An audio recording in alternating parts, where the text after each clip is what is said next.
Hello नमस्कार दोस्तों। स्वागत है आपका हमारे और आपके अपने यूट्यूब चैनल मैथ्स टॉपिक पर। दोस्तों हम पढ़ेंगे आज अपने इस वीडियो में कक्षा 10 जो हमारा चैप्टर नंबर चल रहा था 9 निर्देशांक ज्यामिति कोऑर्डिनेट ज्योमेट्री। दोस्तों उसके दो भाग अब तक आ चुके हैं। आज हम इस तीसरे भाग में देखने वाले एक्सरसाइज 9.1। इससे पहले दोस्तों पहले पार्ट में हमने देख लिया था इसके पहले वाले 3 एग्जाम्पल, उसके अलावा इसका इंट्रोडक्शन। इससे आगे वाला जो सेकंड वीडियो आया था दोस्तों उसमें हमने बाकी के 3 उदाहरण भी देख लिए थे। आज हम अपने इस वीडियो में देखने वाले हैं जो एक्सरसाइज 9.1 है उसके क्वेश्चन डिस्कस करेंगे। दोस्तों बहुत ही अच्छा वीडियो होने वाला है। दोस्तों अगर आपने हमारे चैनल को अब तक सब्सक्राइब नहीं किया तो प्लीज पहले हमारे चैनल को सब्सक्राइब करें और बेल आइकन को भी प्रेस करें ताकि आने वाले प्रत्येक वीडियो की नोटिफिकेशन आप तक सबसे पहले पहुंच सके। तो शुरुआत करते हैं दोस्तों क्वेश्चन नंबर 1 से। दोस्तों आपको ये वीडियो किस प्रकार का लगता है कमेंट बॉक्स में लेकर बताना ना भूले।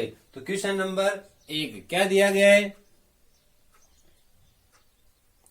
ये है दोस्तों एक्सरसाइज 9.1 उसका पहला क्वेश्चन। बहुत ही इजी क्वेश्चन है दोस्तों। ये केवल ऐसा बताने के लिए है कि हमें जो अक्षित होते हैं एक्स एक्स और वाई एक्स यानी चतुर्थांशों में किस प्रकार से पॉइंटों को दर्शाना है। सेम इसी के जैसा दोस्तों हमने उदाहरण नंबर 1 भी किया था। अगर आपने वे वाला वीडियो नहीं देखा तो नीचे दोस्तों डिस्क्रिप्शन बॉक्स में उसका लिंक दिया हुआ है, आप वहां जाकर उसको देख सकते हैं। पहले क्वेश्चन में देखते हैं दोस्तों, हमें पूछा है कि इसमें पी क्यू आर एस जो बिंदु दिए हुए हैं उन चारों के निर्देशांक बताइए। तो सबसे पहले बिंदु पी से शुरुआत करते हैं दोस्तों। ये इतना तो आपको पता ही होगा दोस्तों कि पी का जो निर्देशांक लिखेंगे या किसी भी बिंदु के जो निर्देशांक लिखे जाते हैं पहले हमेशा एक्स के निर्देशांक लिखे जाएंगे, बाद में वाई के लिखे जाएंगे। इस बिंदु पी से मैं एक्स की ओर देखूं, यहां रहा ये एक्स, ये बिंदु कितना लिखा है तो 5, तो एक्स का मान हो जाएगा यहाँ पे 5। इसी बिंदु पी से अगर मैं वाई की ओर देखूं तो वाई का मान भी है 3, दोनों ही मान प्लस के है तो इसलिए लिखा है 5,3। और वैसे हमें पता है कि पहला चतुर्थांश है और पहले चतुर्थांश में हमेशा दोनों बिंदु प्लस के होते हैं दोस्तों। ये एक बिंदु यानी बिंदु पी के निर्देशांक आ गए।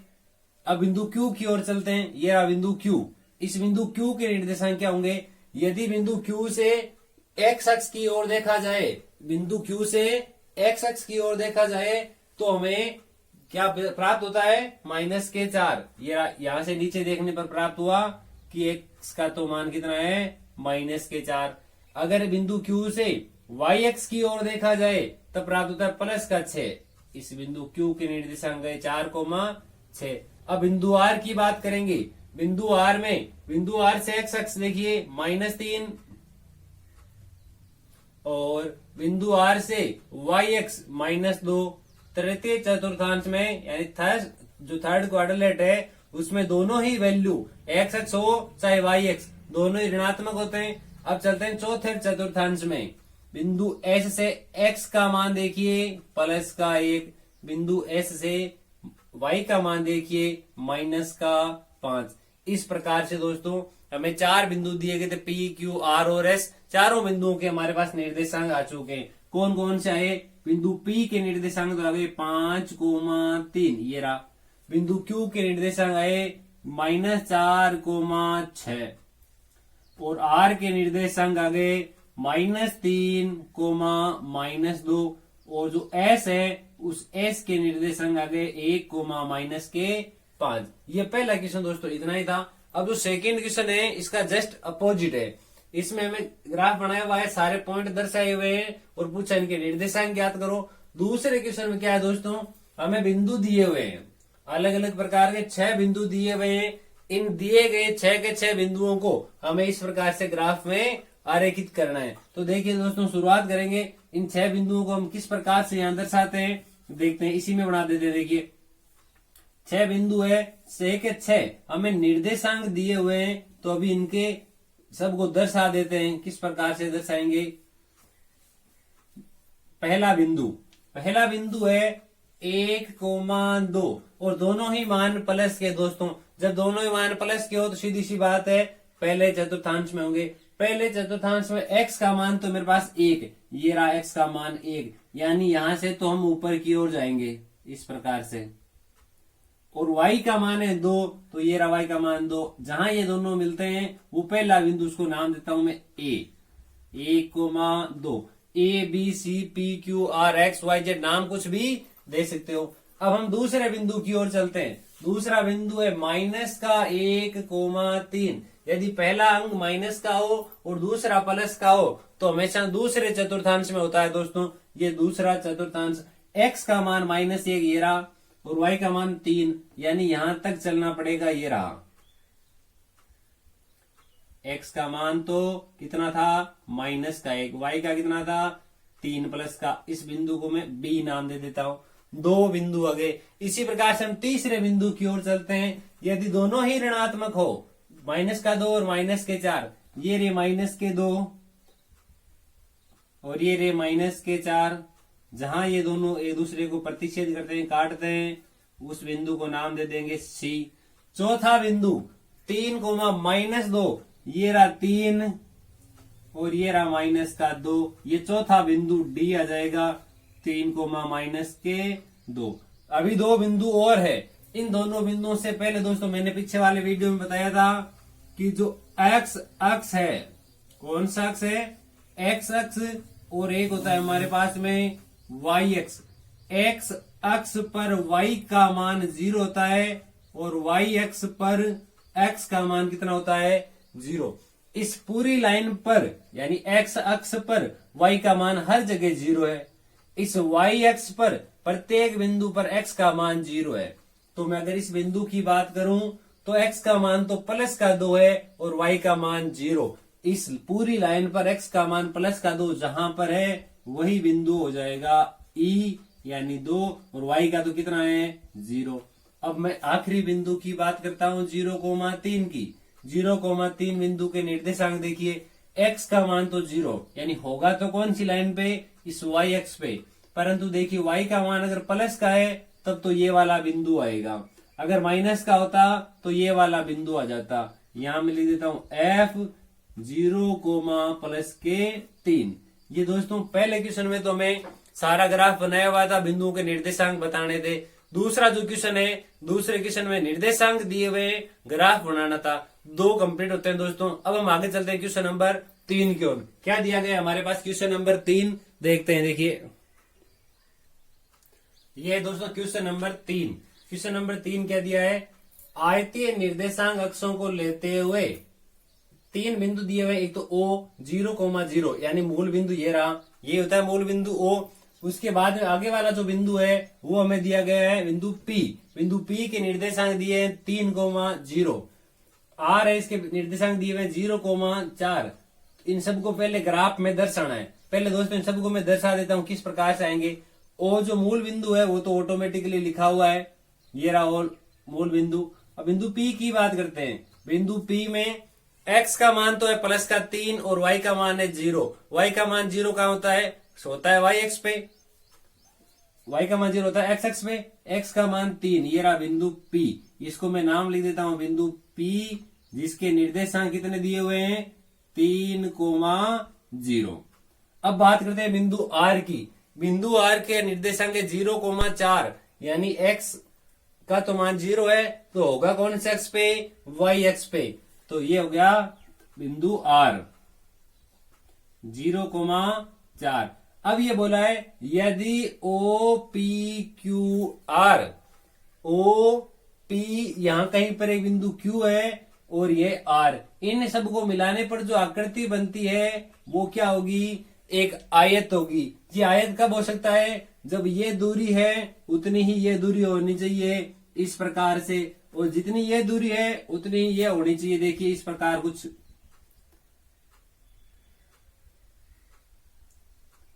ये एक आयत बनेगा। कैसे, ये 1 2 3, तो यहां पर भी दूरी 1 2 3 होनी चाहिए। ये 4 है तो ये दूरी भी 4 होनी चाहिए। तो इसके निर्देशांक क्या आ जाएंगे, इसके ये बिंदु Q है।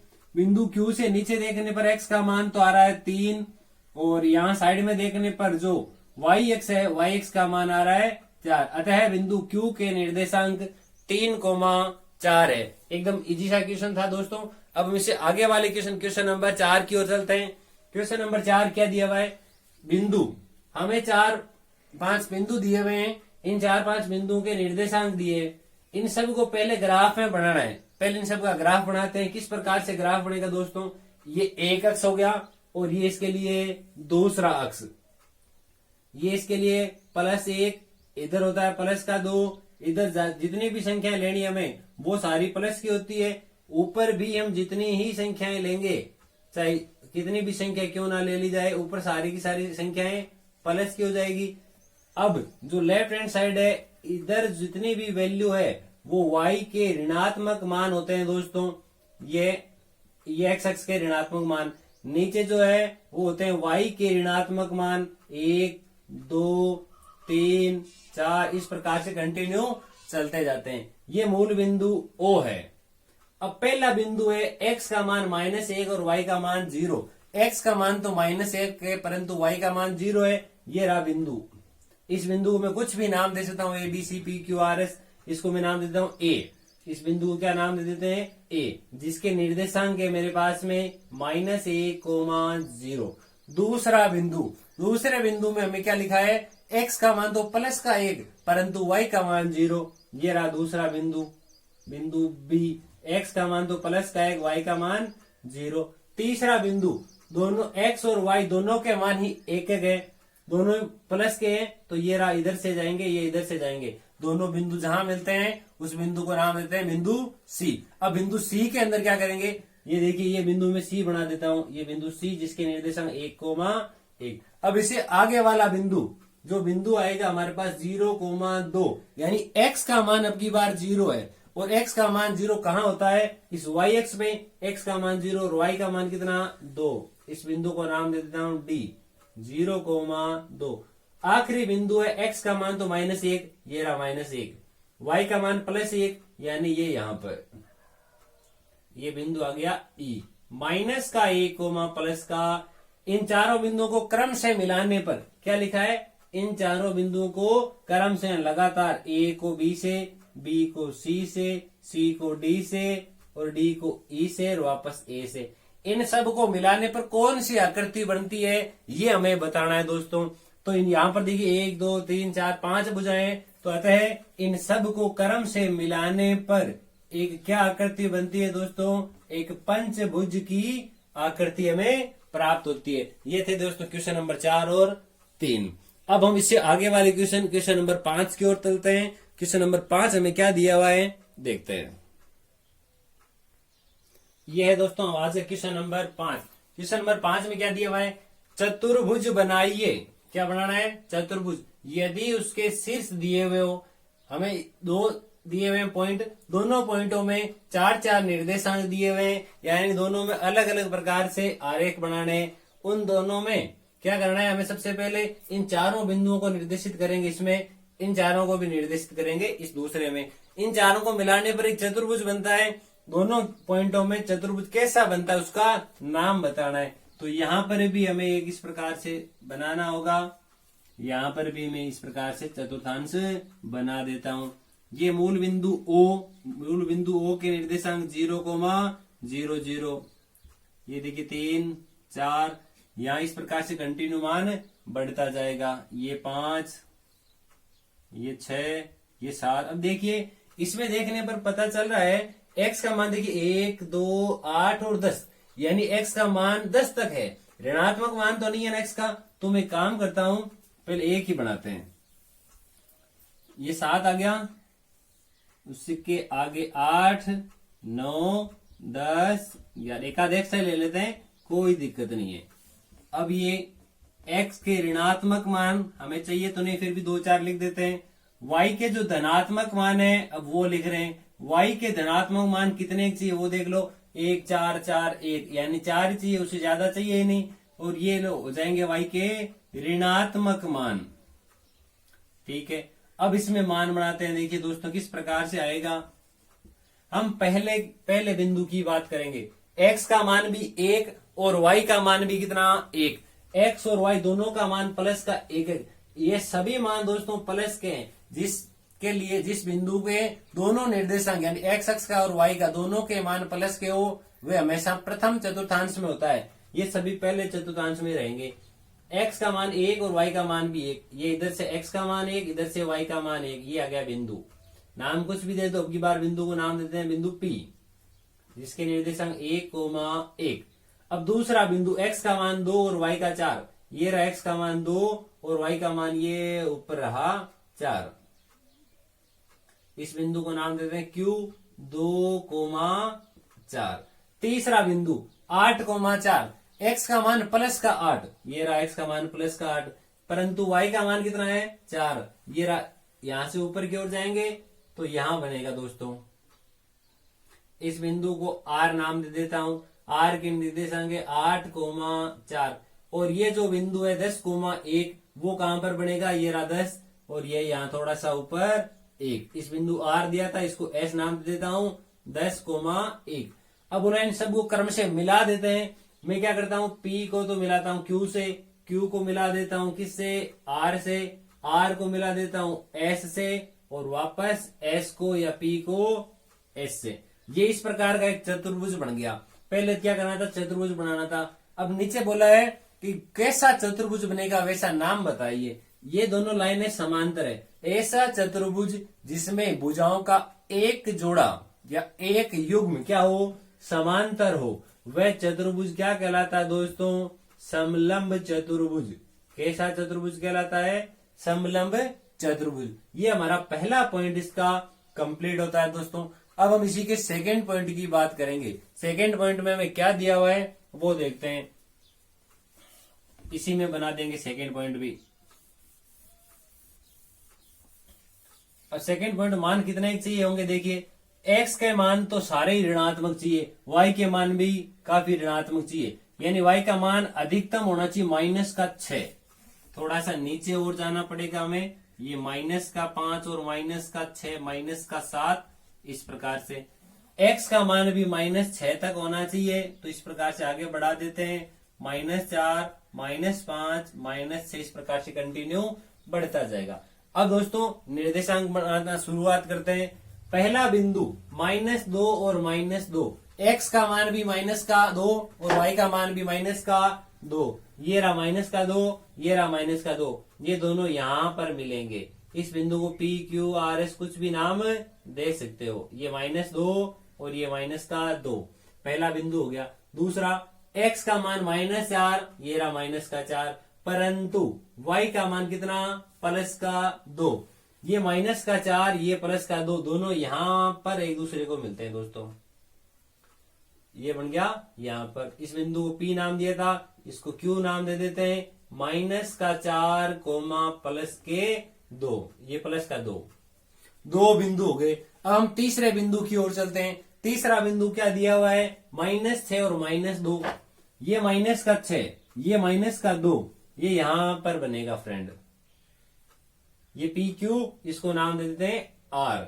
R के निर्देशांक कितने हैं, -6, -2, ठीक है। ये भी तीसरे चतुर्थांश में। चौथा -4 और -6, ये -4, यहां पर -6, ये आ जाएगा यहां पर। ये PQR, इसको नाम दे देते हैं S, -4, -6। मैं पहले क्या करता हूं, P को Q से मिला देता हूं, Q को R से, R को S से, R को किससे मिलाएंगे, S से, और S को फिर से किससे मिला देंगे, P से।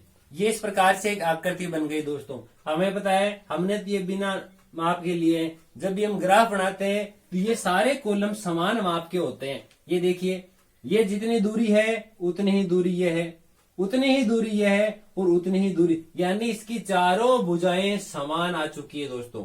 ऐसा चतुर्भुज जिसकी चारों भुजाएं समान हो वह क्या कहलाता है, समचतुर्भुज कहलाता है दोस्तों।